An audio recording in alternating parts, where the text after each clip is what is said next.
दिनै नोलोबारि दखरा दुलाराय बर' फरायसा आफादनि बानजायनायाव दखरानि सिङाव थानाय 2022 मायथाइनि मेट्रिक आनजादाव उथ्रिसारनाय फरायसा फरायसुलि बिथांमोनखौ बरायनाय हाबाफारियाव बाहागो लानानै दानि फरायसाफोरा जोबोद खाफाल गोनां। मानोना गोदोनि समाव ओंखाम मोनजायालासिनो सोलोंथाइखौ लानो गोनां जायोमोन। नाथाय दानि दिनाव रावबो रसा नांला। बेनिखायनो बर' बिजोंजोंनो गोसो होनानै फरायनानै गिदिर मानसि जानो हायो होननानै बिबुंथि होयो प्रफेसार फणीन्द्र गयारी बिथाङा। बे हाबाफारिखौ बेखेवनानै होयो उदालगुरि जिल्ला एबसु लोगो गाहाय नेहाथारि मुस्रि बाबुल बर' बिथाङा।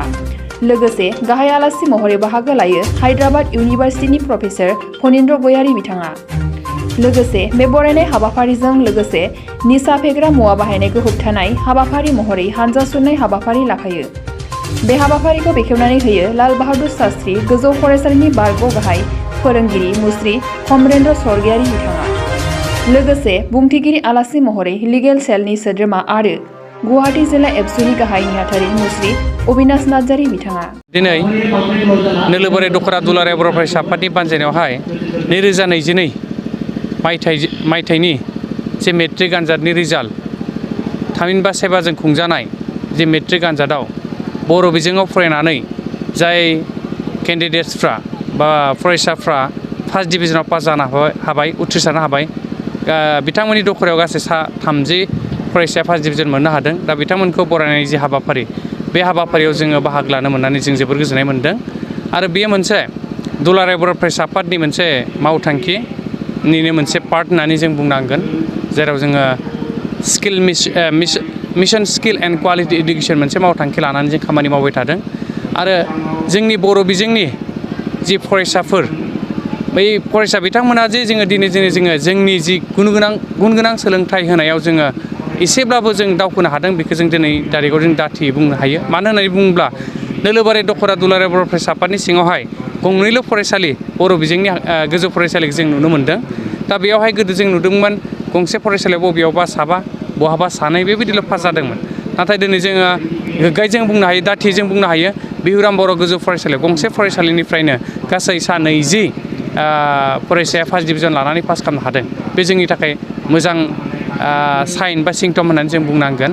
मानो होननानै बुङोब्ला बेयाव जिबायदि थोजासे रोखोमनि फोरोंगिरि थानांगौमोन बेवहाय थोजासे रोखोमनि फोरोंगिरि गैया।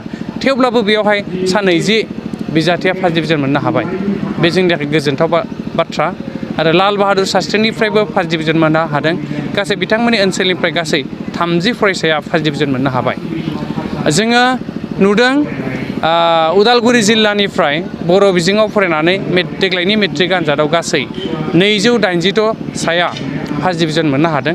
आरो जोङो सारा आसामाव जुदि नायोब्ला बर' मिडियामाव फरायनानै फार्स्ट डिभिजन मोननायनि अनजिमाया गासै 1977 सा बिजाथिया सेथि थाखोआव उथ्रिसारनो हादों। आरो गाबोन थामहिनबा 14 जुनाव गाबोनहाय बिथांमोनखौ बेंटलावहाय बरायगोन। आरो बेबायदिनो उदालगुरि जिल्ला दुलाराय बर' फरायसा आफादाबो जोंनि उदालगुरिनि सिङाव थानाय जे फरायसाफोर बिथांमोननिफ्राय गासै टप 10 मासि आवग्रिनो हानाय बिजाथि बिथांमोनखौ जोङो फैबाय थानाय 15 जुनाव भेरगावआवहाय जों बरायनायनि हाबाफारि लादों।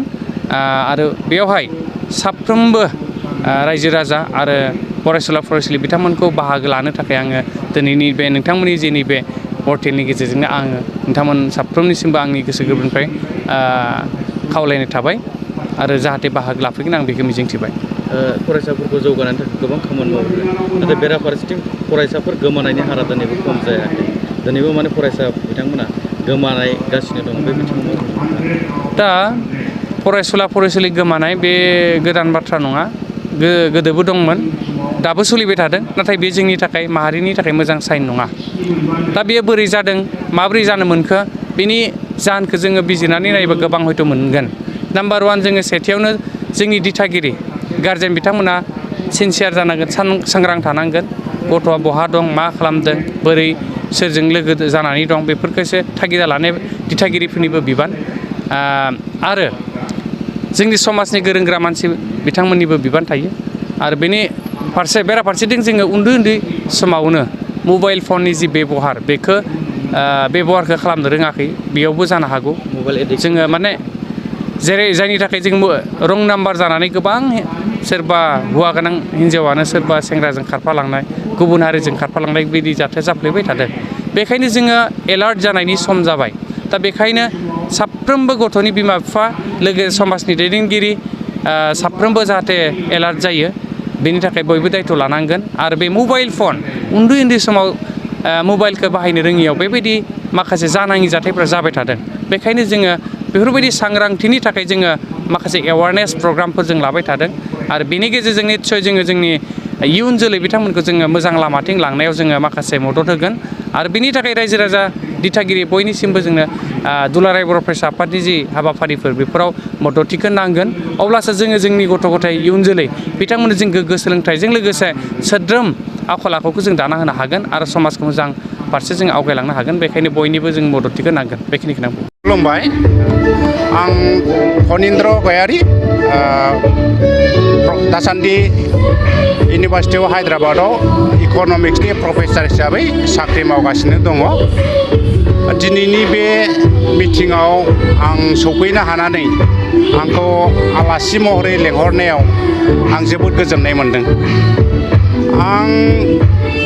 आंनो बर' मिडियामजों फरायनानै फैनाय क्लास 1निफ्राय थाखो 1निफ्राय क्लास 10सिम लाल बाहादुर हाइ स्कुलाव आं बर' मिडियामजोंनो मेट्रिकखौ पास जादों, फार्स्ट डिभिजनाव।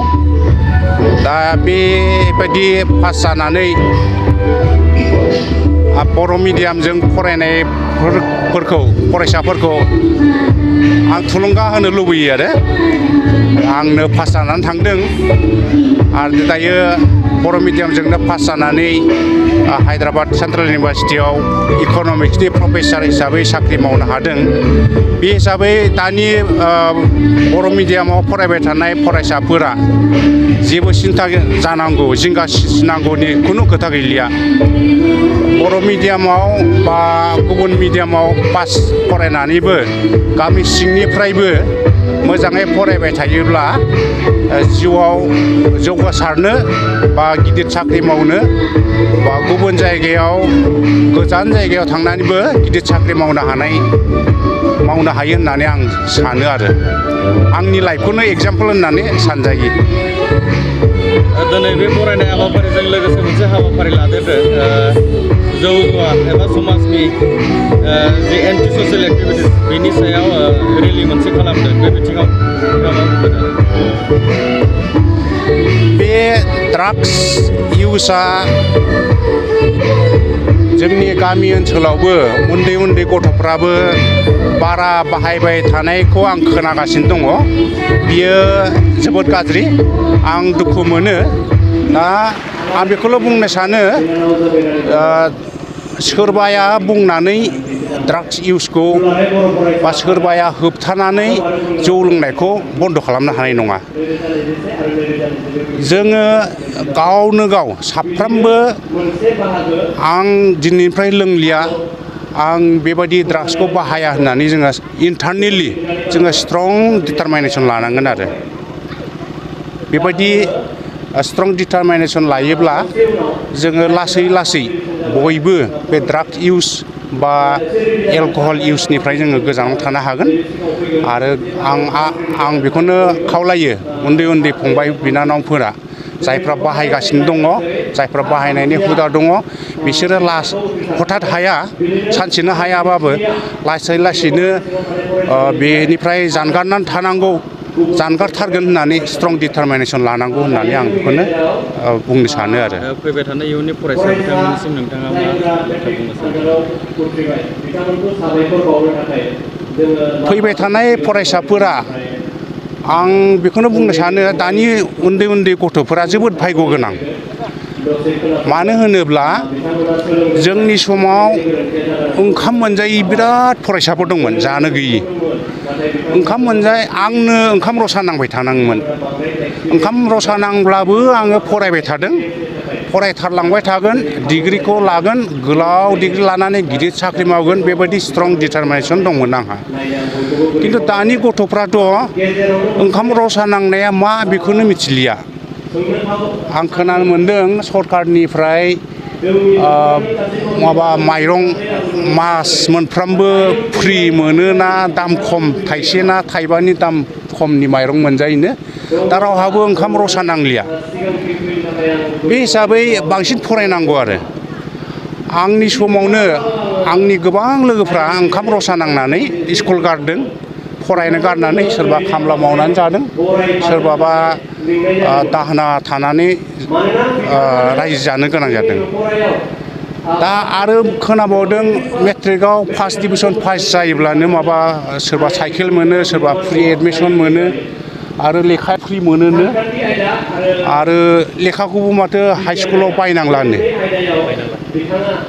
दा बेबायदि गासैबो इसिबां सुबिदा मोननायाव दानि गथ'फ्रा बांसिन फरायनांगौ बांसिन गोरों जानांगौ आरो आं जिबायदि साख्रि मावदों बेनिख्रुइ गिदिरसिन साख्रि मावनांगौ गामि सिंब्लाबो फरायनाय गथ'नि अनजिमाया बुरजानिफ्राय बुरजा जालांनांगौ आरो मा फार्स्ट डिभिजनल' बे जायगायाव फार्स्ट डिभिजन जाबानो गिदिर बाथ्रा नङा जोङो अल इन्डिया लेभेलाव रेंक लाखिनो नाजानांगौ बा अल वार्ल्डनिनो फरायलांनानै best economist best doctor in the world best political scientist best historian जानो नाजानांगौ आरो आं बेखौसो लुबैयो बे बिथिङाव नंगौ माने आंनि फरायसालि बिउराम बर' गोजौ फरायसालिनिफ्राय देग्लाय 2022 मायथाइनि मेट्रिक आनजादनि रिजाल्टआव गासै 120 फरायसुला फरायसुलिफ्रा उथ्रिनो हादों बेवहाय माने एसे गोजोननाय मोनदों आरो आं गोजोननाय मोनदोंब्लाबो बांद्राय गोजोननाय मोनाखै मानोना 120नि मादाव सानैसोआ डिस्टिंसन स्टार बेफोरबायदि मार्क लाना फैनो हानायमोनब्ला आंहा बेवहाय गोजोननाय मोनसिनगौमोन अदेबानि बिनि सिगाङाव फंसे बाथ्राखौ बुंनो नांगोन आंनि बायदि फरायसालियाव आंजोंसो फोरोंगिरिया रेगुलार फोरोंगिरिया 3 आंखौ लानानैसो बाखि 3 आलादाहै आङो माने पार्ट टाइम टिचार लाखिनांगौ जायो आरो बे पार्ट टाइम टिचारफोरखौ लानानैनो दिनै आङो गासै 120 फरायसाफोरखौ सेथि थाखोआव उथ्रिनाय मोननो हादों दा बेवहाय अदेबानि आं बुंनो लुबैयो फोरोंगिरिफोरा गोबां खस्थ' खालामनांगौ आं दाखालिनि रिजाल्टनि समाव जा मेडिया फंनैसो बुंदोंमोन बेवहाय फोरमायखादोंमोन जे फरायसाफोरखौ बेबायदि मोजां रिजाल्ट खालामहोनोब्ला फोरोंगिरिफोरा बावसोमनाय नांगौ जायो आंहा फोरोंगिरिया आंनि गाहायाव 2ल' दं बिथांमोना गुबुन रेगुलार फोरोंगिरि गैला नालाय बिथांमोन 2आनो माने दैलि मर्निं माने फार्स्ट पिरियडखौ लाफैनो होसोबोनो गोनां जायो बिथांमोना आरो फोरोंगिरि गैखायाखौ मिथिनानै गावसोरबो माने होसोबोखायो आरो ओमफ्राय बिथांमोन लाफुबाय थानाय समाव पार्ट टाइम टिचारफ्रा साफायै सफैयो आरो बेबायदियै माने पेरियडफोरखौ माने मेकआप खालामनाय जायो जोबोद दुखु गोनां बाथ्रा माने आंहा फरायसालिया 2013 मायथाइयाव प्रभिन्सियेलाइज जादों बे प्रभिन्सियेलाइज जानाय समाव पस्टआ खालि माने 9ल' फैदोंमोन दा मोनसे खालि जाना दं मोनबायाबो बेयाव माने सासेया ग्रेड 4 ओमफ्राय 4आ टिचार आंखौ लाफानानै 4 बिनि अनगायै गुबुन फोरोंगिरि गैया माने BSc 2 थानांगौ माने साइन्स टिचार 2 थानांगौ जेनेबा BSc टिचार 2 थानांगौ प्लास थार्ड एसिस्टेन्ट सासे थानांगौ आरो प्लास हिन्दी टिचार सासे थानांगौ आरो LDA सासे थानांगौ बिथां बेखिनि 9 पस्टआ आंहा दा नन सेंसन जानानै दंबाय थायो दा आं मा बुंनो माने दानि सरखारफोरखौ बबेखौ बुंगोन बबेखौ बुङा बिदि मोनलायलांदों माने आं बे बिथिङाव बुंनो लुबैला आरो दा जियानो जा आङो उननि फैबाय थानाय बेट्सखौ आरो साबसिनै खालामनो नाजागोन मानो होनबा आं नै देग्लायनि मोननाय 120नि गेजेराव सासेबो स्टार मोनहोनो हायाखै एबार नेक्स्ट रिजाल्टआव आङो स्टार मोनहोथारनो मोनसे सिमां लादों नोंथाङा सरखारि साख्रि नागिरदोंना नोंथांनि थाखाय मोनसे गोजोनथाव खौरां नोंथांनि थाखाय दं एडुकेट पइन्ट जेराव नोंथाङा सोलोंथाइ लानायनि गेजेरजों सरखारि साख्रिनि गुबुन गुबुन रोखोमनि गोब्राब आनजादफोरखौ उथ्रिसारनो हागोन आरो गावनि आथिङाव गसंथानो हागोन। बे एडुकेयार पइन्टआव नोंथांमोना SSC, bank PO, bank clerk, bank SO, UPSC, FSC, defence, railway, state insurance, AAO, ADO एसिस्टेन्टजों लोगोसे स्टेट लेभेल जब आरो माखासे सरखारि साख्रिनि आनजादाव गोनांथि जानाय आयदाफोराव सोलोंथाइ लानो हागोन। मख'नो गोनांदि बे सोलोंसालियाव साख्रिनिल' नङा, बेयाव MBA आरो सैनिक स्कुल बायदियाव एडमिशननि थाखाय एन्ट्रेन्स होनो थाखायबो सोलोंथाइ लानो हागोन। बे सोलोंसालियाव गाहाम थाखो खथानि सुबिदा दं आरो सम मथे नोंथांनि सोलोंथाइखौ बे सोलोंसालियाव होनाय जागोन। बेखौबो मिथिनांगोन दि बे एडुकेयार पइन्टआव सोलोंथाइ लानानै बावैसो 2021-22 इं मायथाइनि एसएससि GDनि आनजादाव गासै 11 सा सोलोंसाफोरा उथ्रिसारनो हादों। बारा नङा, गासै 15,000 रांजोंनो नोंथाङा बे सोलोंसालियाव 6 दानसिम सोलोंथाइखौ लानो हागोन। बे सोलोंसालिया क'क्राझार, बरपेटा र'ड, गवालपारा आरो बङाइगावआवबो दं। क'क्राझाराव सोलोंथाइ लानो गोसो गुदुं जानाय सुबुंफोरा 70020261133 9101536360 70020261133 9101536360